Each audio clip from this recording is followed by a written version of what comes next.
नाना नानी उद्यान हे ज्येष्ठ नागरिक आणि लहान मुलांसाठी महापालिकेने संरक्षित केले असून एकामागून एक सिमेंट काँक्रीटचे जंगल उभारण्याचा कट ठाणे महानगरपालिकेने घातला होता।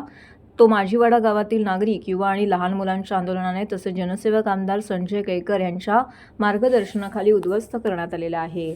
कुठल्याही विहिरीला संरक्षित करून त्याचे पाणी आरओ फिल्टर प्लांटद्वारे पुनर्वापरात आणले जाते। हा प्लांट 6 बाय 6 मीटरचा असतो आणि त्याच विहिरीवर बांधला जातो, जेणेकरून त्याचा वापर अधिक क्षमतेने करता येतो। परंतु माजीवाड्यामध्ये काही विकासकांच्या हस्तक्षेपामुळे हा प्लांट महापालिकेच्या जनतेसाठी आरक्षित भूखंडावरती स्थलांतरित करण्यात आला आहे। माजीवाडा गावातील 30 ते 35 हजार लोकसंख्या असून ही ह्याच एकमेव उद्यानाचा वापर करत होती। तोही हिरावून घेण्याचा घाट ठाणे महानगरपालिकेने घातला होता, परंतु जागरूक नागरिकांनी आमदार साहेबांच्या मदतीने हा डाव हाणून पाडलाय। यामध्ये साधारण 100 वर्ष जुने वडाचं झाड देखील बाधित झालं असून त्यामुळे खोदकामात तोडण्यात आली आहेत। या बांधकामाची मागणी खोदकाम करणाऱ्या कंत्राटदारास परवानगी देणाऱ्या अधिकाऱ्यावरती कारवाईची मागणी स्थानिकांनी केली आहे। जनसेवक आमदार संजय केळकर यांनी माजीवाडा गावातील उद्यानाला वाचवण्याची ही दुसरी वेळ आहे। याआधी माजीवाडा नाका येथील उद्यान केळकर साहेबांनी स्वतः उभं करून नागरिकांसाठी खुलं करून दिलं होतं। सचिन शिरगारे यांनी माननीय आमदारांच्या मार्गदर्शनाखाली आणि नागरिकांच्या सहकार्याने वरील लढा यशस्वीरित्या पार पाडत स्थानिक नागरिकांना न्याय मिळवून दिला आहे।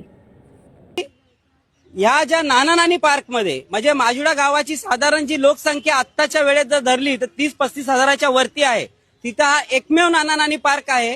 इतर जे पार्क आहेत, गार्डन आहेत, मैदान आहेत, ते सगळेच्या सगळे दुरुस्तीच्या कारणाने बंद पडलेले आहेत।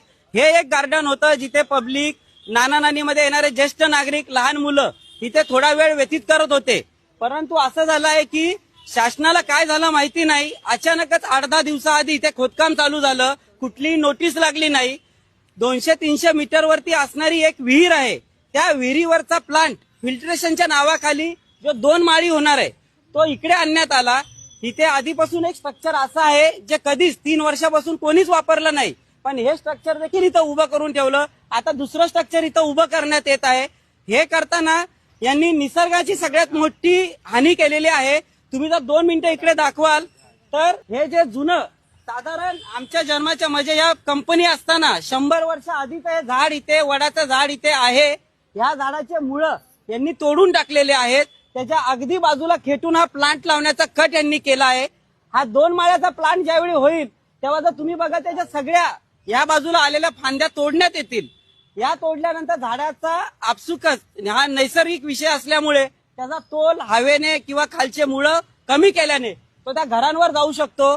आजपर्यंत इकडची 3 झाडं पडलेली आहेत, त्यातलं एक झाड घरांवर पडलेलं आहे। कोणाची हानी झाली नाही, घरांचं नुकसान झालं होतं, परंतु असली दुर्घटना पुन्हा होऊ नये यासाठी कालपासून आम्ही विनंती करतोय। त्या व्यक्तींना विचारतोय, कॉन्ट्रॅक्टर उद्धटपणे सांगतात आम्हाला कमिशनरची ऑर्डर आहे। गार्डन डिपार्टमेंटमध्ये आम्ही संवाद साधला, त्यांनी आम्हाला सांगितलं की आम्हाला वरून आदेश आहेत। हे आदेश कोणाचे, कसले आणि गार्डनचा जीव घेण्याचं काम कोण करतंय? ही नैसर्गिक दृष्ट्या बघितली तर ही हत्या आहे। ही एका नाना नानी पार्कची हत्या आहे। ही एका जुन्या 100 वर्ष वडाच्या झाडाची हत्या आहे। नागरिकांचा, लहान मुलांचा, ज्येष्ठ नागरिक आणि रहिवाशांचा या बांधकामाला, या विचारांना पूर्णपणे विरोध आहे। हा इथे होऊच द्यायचा नाही।